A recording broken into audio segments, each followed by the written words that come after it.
पतिव्रता स्त्री को कभी भी अपने पति का नाम नहीं लेना चाहिए मेरे भाई। पतिव्रता स्त्री को कभी भी अपने पति का नाम नहीं लेना चाहिए। ज्यादा नाम लेने का शौक है ना तो राशि नाम मत लो, दूसरा नाम रख लो। आज जिनको हम बड़ा घर कहते हैं, बड़े लोग कहते हैं ना, उन बड़ों के यहाँ तो महाराज सबसे ज्यादा घटिया काम होने लग गया। वहाँ आज के जो पति पत्नियों को देखते हैं ना, अपने पतियों का नाम ऐसे लेकर के बुलाती है जैसे किसी नौकर को बुला रही हो। हाँ, ए रामू इधर आ, ए पवन सुन, जैसे नौकर को बुला रही है। हाँ, बड़े बड़े घरों की बात बता रहे हैं महाराज जी। श्री और जी भी नहीं, कभी भी पति का नाम नहीं लेती। क्यों? बोले नाम लेने से उसकी आयु कम होती है मेरे भाई, अल्पायु जीवित रहता है पति। और पति को भी पत्नी का राशि नाम नहीं लेना चाहिए, दोनों को नहीं लेना चाहिए। इसलिए देखो हमारी पुरानी माताएं कितनी समझदार होती थी, बेचारी ए जी ओ जी सुनो जी में ही काम चला लेती थी। ए जी ओ जी सुनो जी, रामुड़ी का पापा, वो रामुड़ी की माँ, उसी में काम चलता था महाराज। हाँ, और आज वाली तो महाराज पूछो ही मत। जो पतिव्रता नारियां होती हैं ना, वो कभी अपने दरवाजे पर ज्यादा देर खड़ी नहीं रहती महाराज।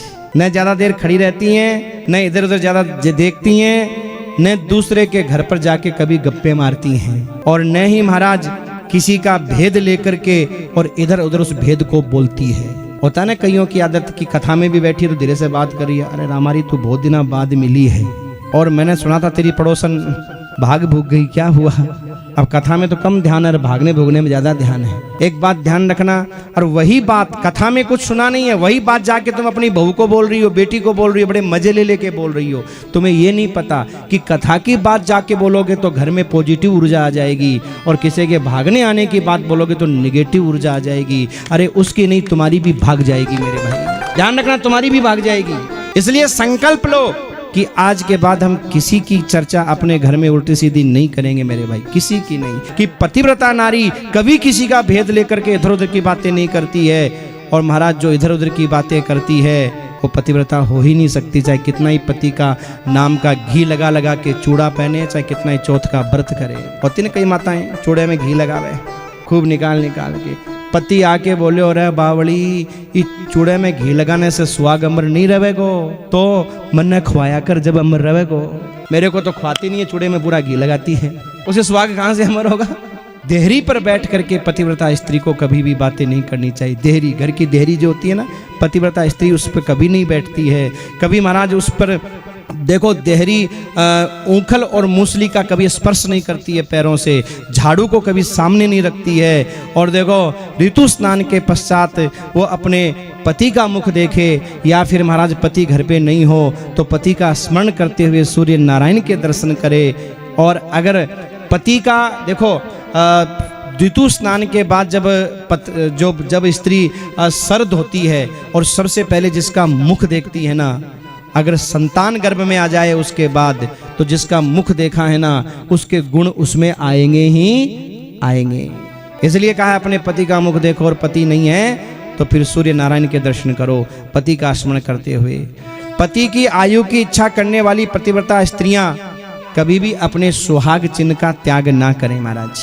जो भी सुहाग चिन्ह है उनको महाराज हमेशा धारण करें, चाहे वो मांग हो, चाहे वो हाथों की चूड़ियां हो, चाहे बिंदी हो।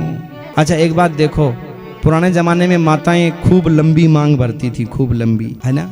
अच्छा मांग तो लंबी होती थी और मांगती कम थी। मांग का मतलब जानते हो क्या? पत्नी जब अपनी मांग भरवाती है ना तो पति से एक बात कहती है, बोले सुने क्या, मैं जिंदगी भर मांगूंगी और तू जिंदगी भर देगा, तेरी औकात है तो भर दे, और नहीं तो हट जा, तेरी हिम्मत हो तो बोल। अब आदमी समझता नहीं, आदमी सोचता है मांग भरते ये मेरी हो गई। अरे पगले, ये खतरनाक निशानी, इसलिए लाल, इसलिए रेड निशान महाराज एकदम। तो जिंदगी भर मांगूंगी। कि संग हमेशा पतिव्रता नारी को अच्छा करना चाहिए। ध्यान रखिएगा, दुनिया की चुगली चर्चा करने वाले का संग ना करे, और यहाँ लिखा है किसी सन्यासिनी का संग ना करे।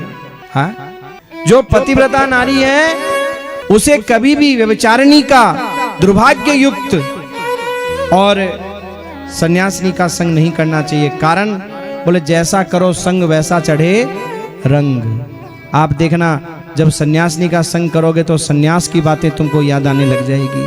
और तुम गृहस्थ का त्याग, वो नहीं है एक कौन सा धर्म है जहाँ उनका संग करती हैं गृहस्थ माताएं तो धोले धोले कपड़े पहन पहन करके घर से निकल जाती हैं और महाराज अपने पतियों को भी भाई समझती हैं, वो भाई बहन बना देते हैं पतियों को महाराज उनसे मिलने के बाद में। अरे जब भाई बहन ही बनाने थे तो फिर विवाह ही क्यों किया? पर है उनका पंथ अपना, वो क्या असर है? संग का ही तो असर है महाराज। हमारे यहाँ पति के जाने के बाद धोले पहनते हैं, वो पहले ही महाराज धोले पहना देती हैं। पति को पानी भी नहीं पिलाएगी। मैंने कितने पतियों का सुना है महाराज। बस्ती तुंगा में मैंने कार्यक्रम किया, जिस यजमान के यहाँ कार्यक्रम किया बेचारा रोता था मेरे सामने कि महाराज मेरे को ये पानी भी नहीं पिलाती है, वहां जाके उनके कपड़े धोती है जा करके, बोले ये रोता था। तो सजनों वो कपड़े धोने से तुम्हें कोई लाभ मिलने वाला नहीं है, ध्यान रखना। चाहे तुम्हारे गुरुजी कितने ही बड़े क्यों ना हो, कितने भी ज्ञानी ध्यानी क्यों ना हो, कितने भी सत्संगी क्यों ना हो, लेकिन घर में कलेश पैदा करके अपने माता पिता सास ससुर पति की सेवा को छोड़ करके और तुम चाहे कितने भी सत्संग में चले जाना, अगर वो घर में रो रहे हैं तो तुम्हारा सत्संग किसी काम का नहीं है, चाहे तुम्हारे गुरुजी साक्षात भगवान भी क्यों ना हो मेरे भाई, ध्यान रखना। क्योंकि जिस गृहस्थ धर्म में तुम गए हो तुम्हारा वही धर्म है, तुम्हारा बाबा जी बनकर के घूमना धर्म नहीं है। और अगर बाबा जी बनना है तो फिर इस गृहस्थ में आने का कोई मतलब नहीं है तुम्हारा मेरे भाई। विवाह करना ही नहीं चाहिए जिसको बाबा जी बनना है पहले ही। ये नहीं कि महाराज घरवाली से दुखी हुए तो आदमी जाके बाबा बन गया, कमाने की नियत नहीं थी 3 तलाक निकाल के बैठ गया, उसका भी कोई मतलब नहीं। और महाराज घरवाली भी नए नए पंथों में चली गई, न तो पति की सेवा ना पति के माता पिता की सेवा ना बच्चों की तरफ कोई ध्यान है, जाकर के बाबा जी बन गई, कोई मतलब नहीं है महाराज। ध्यान रखिए प्रमाणित बातें वही हैं जो शास्त्रों में हैं, और शास्त्र कभी इस बात की इजाजत नहीं देता किसी भी गृहिणी को कि वो अपने गृहस्थ धर्म को छोड़ करके उल्टे सीधे धर्म में जाकर के और कार्य करे, कभी इजाजत नहीं देता मेरे भाई। पतिव्रता स्त्री को कभी निर्वस्त्र होकर के स्नान नहीं करना चाहिए। घर में कोई चीज समाप्त हो जाए, चाहे नमक तेल दाल आटा कुछ भी समाप्त हो जाए, तो पतिव्रता स्त्री ये नहीं कहती कि घी तेल नमक खत्म हो गया या नहीं है या समाप्त हो गया, वो ये बोलेगी लेकर के आना है। ध्यान रखिएगा इस बात को।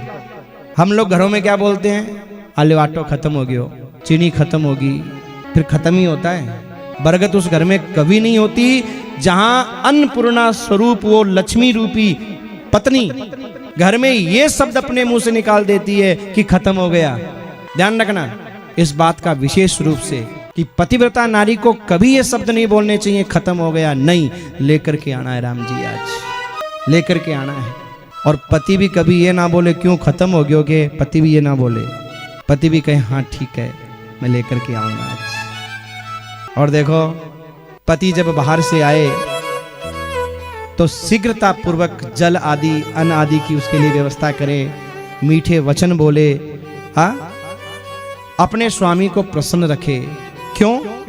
क्योंकि माता पिता पुत्र भाई ये तो थोड़े समय के लिए तुम्हें सुख देते हैं, 20 वर्ष 25 वर्ष, लेकिन पति वो होता है जो तुम्हारे लिए जीवन भर दौड़ता है, जीवन भर भागता है, तुम्हें मरते दम तक सुख प्रदान करता है मेरे भाई, मरते दम तक। हाँ कि पति जो तुम्हारे जीवन भर की जिम्मेदारी लेता है, अपने धर्म को समझता है। पति का मतलब पातितिथि पति जो हर परिस्थिति में पत्नी की रक्षा करता है। ये नहीं काला पानी पी लिया, गाल बाल देना शुरू कर दिया, हाथ उठाना शुरू कर दिया।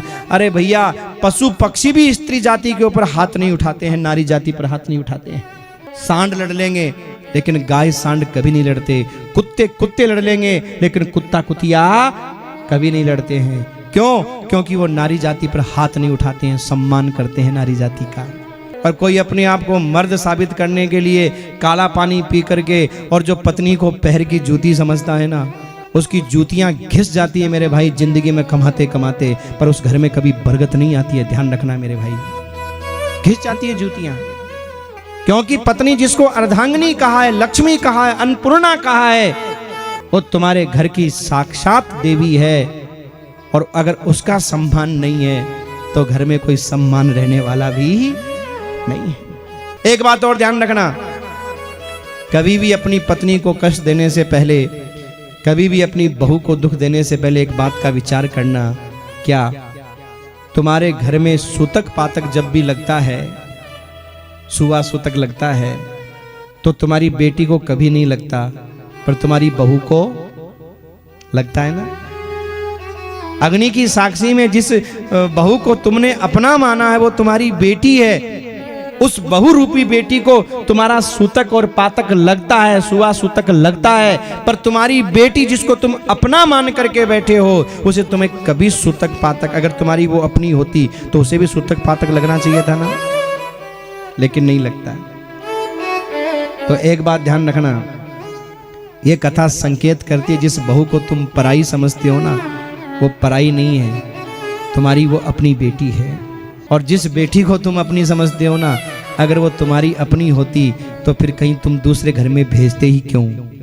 वो हमारी अपनी नहीं होती, हम उसके पिता माता को ढूंढते हैं कि इसके पिता कौन है, इसके माता कौन है। आज सजनों, बेटी अपने जन्म देने वाले माता पिता को तो माता पिता मानती है, लेकिन अगर पति के माता पिता को मान ले तो मेरे भाई सारी बीमारी ही खत्म हो जाए, सारी बीमारी खत्म हो जाए, सारी बीमारी खत्म हो जाए महाराज। लेकिन नहीं, मेरे माँ बाप तो सुखी रहे, पर मेरे पति के माँ बाप के नाक में दम करके रखूंगी। और ध्यान रखना, तुम अगर पति के माँ बाप के नाक में दम करोगी तो तुम्हारे माँ बाप के नाक में भी दम करने वाली कोई न कोई तो होगी। जैसे को तैसा भगवान सबक सिखाते ही सिखाते हैं। ध्यान रखना, पतिव्रता नारी हमेशा अपने पति का सम्मान करती है। हाँ, और देखो, जो अपने पति को तू कह करके बोलती है ना, जो अपने पति को तू कह करके बोलती है ना, वो महाराज अनेक दुख पाने के बाद अगले जन्म में गूंगी हो जाती है महाराज, बोलने लायक नहीं रहती है, गूंगी। लिखा है यहाँ पर मूका सा जाए ते खलू, मूक हो जाती है, गूंगी हो जाती है, इसलिए तू नहीं कहना चाहिए। रामुड़ी का बापू थे, रामुड़ी का बापू आप। और पति को भी सम्मान करना चाहिए भाई, रामुड़ी की माँ, उसको भी सम्मान करना चाहिए। मैंने बस यही बता रहा था मैं आपको कि जब आप नारी का सम्मान करोगे तो घर में कभी कोई कमी नहीं आएगी। बहू का सम्मान करोगे क्योंकि वो तुम्हारे घर की लक्ष्मी है। तुम्हारे घर का सूतक पातक जब उसको लग जाता है तो उस बहू की आंख में आने वाला आंसू उसके पीहर की खुशियों को नहीं बहाता है। उस बहू की आंख में आने वाला आंसू तुम्हारे घर की खुशियों को बहा करके लेकर के चला जाता है। इस बात का ध्यान रखना मेरे भाई, घर की खुशियों को बहा करके लेकर के चला जाता है।